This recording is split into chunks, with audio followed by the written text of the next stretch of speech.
Ndugu wa Tanzania, tumepata wageni ndugu zetu kutoka Kanisa la Ufufuo.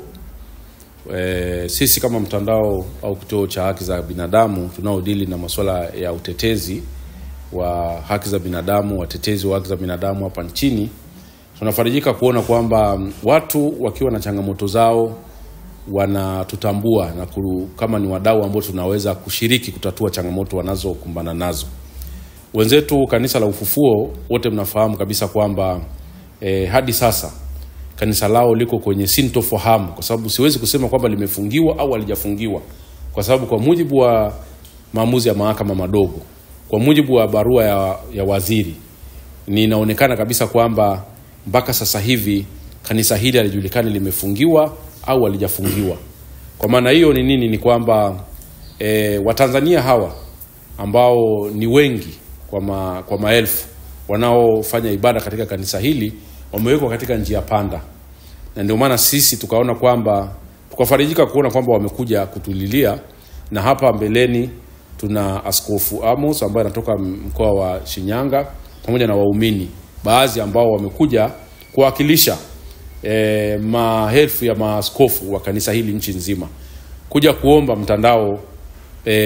Baada kuona tumezungumza kwa muda mrefu masuala ya maridhiano, mazungumzo kwenye mambo yanayohusu mambo yetu ya kitaifa, wakaona ni vyema waje kwa ajili ya kuona namna gani wanaweza kuongeza watu wa kuwasemea na kuwatafutia suluhu ya tatizo hili. Nipende tu kusema kwamba Watanzania wote kwa mujibu wa katiba yetu ya Jamhuri ya Muungano wa Tanzania inasema kila mtu ana haki ya kuabudu. Hakuna sehemu ambayo katiba imesema kwamba mtu ataabudu kupitia kanisa, kupitia kupitia nini. Kila mtu amepewa haki ya kuabudu. Napenda kusema kwamba hata kama leo hii kanisa hilo lingekuwa limefungiwa, hawa maelfu ya Watanzania bado wana haki yao ya kuabudu. Kilichofungwa au kama kilichowekwa katika hiyo sintofahamu, kwa sababu hatujulikani kimefungwa au kimewekwa sintofahamu, ni kile ambacho kilisajiliwa kwa mujibu wa sheria, manake kanisa dhehebu lile. Lakini Watanzania hawajafungiwa kuabudu. Naomba tutofautishe kati ya kuabudu na taasisi ambao wanatumia kuabudu. Taasisi ndio imeingia kwenye mgogoro. Naomba sana viongozi wetu, Waziri Bashungwa, IGP pamoja na Kamanda Muliro, watambue kwamba hawa Tanzania pamoja na kwamba kanisa lao liko katika mgogoro huu wa sasa, bado hawa wanahitaji kila Jumapili ya Mungu ambayo ndio siku ya Wakristo wengi wanatumia kuabudu, wapate sehemu ya kufanya ibada zao, wakati swala lao linaendelea kufanywa, la taasisi yao linaendelea kufanywa kazi. Kuna taasisi na kuna wananchi wenye haki yao ya kikatiba ya kufanya ibada. Hilo ndio jambo ambalo la msingi ambalo tunapaswa kulizingatia.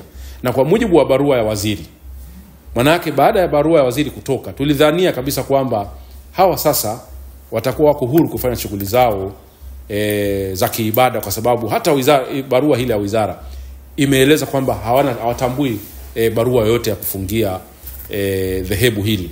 Kwa maana hiyo ni nini? Ni kwamba sasa hivi tumewaweka katika njia panda, lakini pia hata eneo lao la kusalia kanisa lao kuu, kwa sababu wana makanisa nchi nzima, kanisa lao makao makuu hapa bado limezingirwa na polisi. Na ndio maana nasema Mheshimiwa IGP, Kamanda Muliro, bado mnadhani kuna umuhimu wa kuendelea kuzuia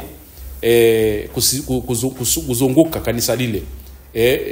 Wakati huu tayari tumeona maamuzi ya mahakama, lakini tumeona barua ya wizara inayohusika na usajili wa makanisa. Kwa ni jambo ambalo tunaomba sana viongozi, waziri pamoja na ofisi ya polisi, tafuteni namna ya kukutana na watu hao kama hao. Kama itashindikana kuja wenyewe, basi sisi kama mtandao tuko tayari.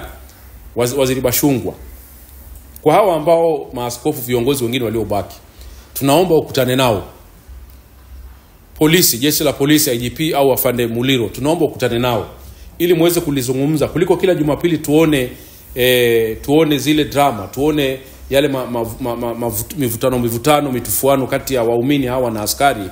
Inakuwa haipendezi katika taifa letu. Nadhani wote sisi kama Watanzania tuwe tuna nia ya kuhakikisha kwamba kila Mtanzania anaishi kwa utulivu na haki zake zote za msingi anazipata katika taifa letu. Tunaweza tukawa tunatofautiana sana. Kuna wengine labda huenda mnafurahia kuona kwamba jeshi la polisi wanavutana na waumini fulani, jeshi la polisi wanavutana na makundi fulani. Pengine labda kuna watu mnashangilia, mna enjoy, mnaona. Wengine sisi hatuenjoy vitu kama hivyo. Wengine sisi wazalendo wa nchi hii vitu kama hivyo vinatuumiza, kwa sababu tunadhani tunaweza tukavitatua vitu kama hivyo kwa kukaa mazungumzo.